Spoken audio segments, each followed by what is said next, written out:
Hello दोस्तों, आप सभी का स्वागत है हमारे YouTube channel the crazy board पर। दोस्तों, आज हम इस वीडियो में समझेंगे क्या प्रत्येक पूर्ण संख्या एक प्राकृतिक संख्या होती है।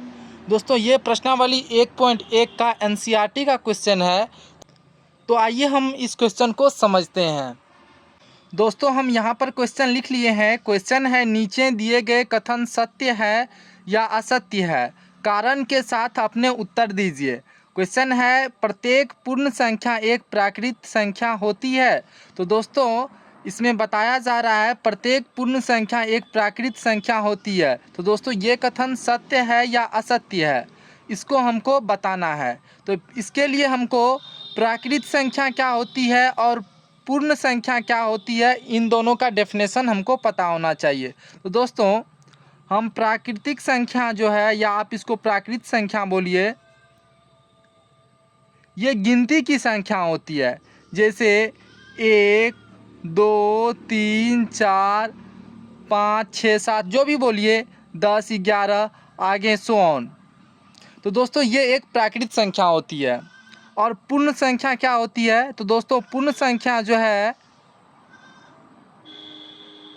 इसमें अगर आप प्राकृतिक संख्या में अगर आप ज़ीरो ऐड कर दीजिए, जैसे 0 1 2 3 4, ये हो गया आपको पूर्ण संख्या। यानी प्राकृतिक संख्या में अगर हम ज़ीरो जोड़ देंगे तो वो पूर्ण संख्या हो जाएगा। तो दोस्तों, इसमें बताया जा रहा है प्रत्येक पूर्ण संख्या एक प्राकृत संख्या होती है। तो इसमें बताइए, प्रत्येक पूर्ण संख्या यानी 0 1 2 3 4, ये प्रत्येक पूर्ण संख्या प्राकृतिक संख्या होगा? तो इसका आंसर है नहीं, क्योंकि पूर्ण संख्या के समूह में शून्य भी आता है, ज़ीरो भी आता है, जबकि प्राकृतिक संख्या के समूह में ज़ीरो नहीं आता है। प्राकृतिक संख्या गिनती की संख्या को कहते हैं, जैसे 1 2 3 4 5 6 7 8 9 10 जो आप बोल दीजिए। और प्राकृतिक संख्या कभी निगेटिव नहीं होता है, जैसे -1 -2 -7, ये सब प्राकृतिक संख्या नहीं होगा। और ये कभी फ्रैक्शन में नहीं होता। प्राकृतिक संख्या क्या होता है? फ्रैक्शन में नहीं होता। जैसे 2/3 5/7, ये फ्रैक्शन में होगा, यानी इनका जो वैल्यू आएगा वो दशमलव में आएगा, यानी पॉइंट में आएगा। तो ये प्राकृतिक संख्या नहीं होगा।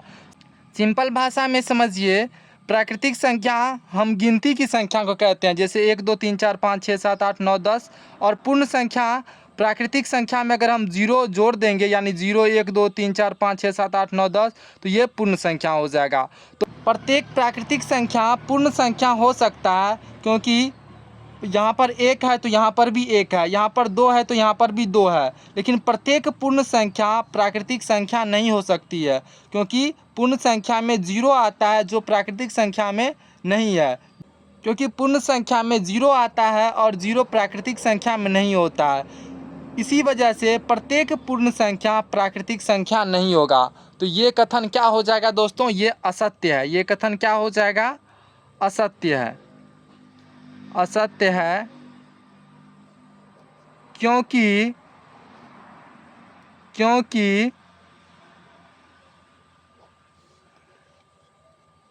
पूर्ण संख्या के समूह में पूर्ण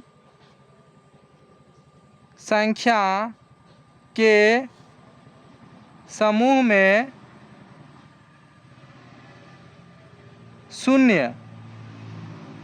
शून्य आता है, जो प्राकृतिक संख्या के समूह में नहीं है। जो प्राकृत, इसको जो है हम यहाँ पे नीचे में लिख देते हैं। दोस्तों, इसको हम नीचे में लिख दिए।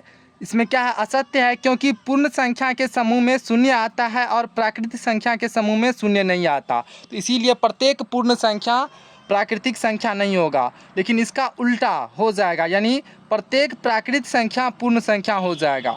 यानी 1 जो है ये प्राकृतिक संख्या है, तो ये पूर्ण संख्या भी हो जाएगा। 2 प्राकृतिक संख्या है, तो ये पूर्ण संख्या भी है। 3 प्राकृतिक संख्या है, तो ये पूर्ण संख्या भी है। लेकिन प्रत्येक पूर्ण संख्या प्राकृतिक संख्या नहीं होगा, क्योंकि शून्य पूर्ण संख्या है, लेकिन ये प्राकृतिक संख्या नहीं है। तो हमको उम्मीद है कि आपको ये क्वेश्चन अच्छे से समझ में आ गया होगा। तो मिलते हैं अगले वीडियो में, तब तक के लिए आप पढ़ाई करते रहिए। Thank you for watching this video. जय हिंद दोस्तों।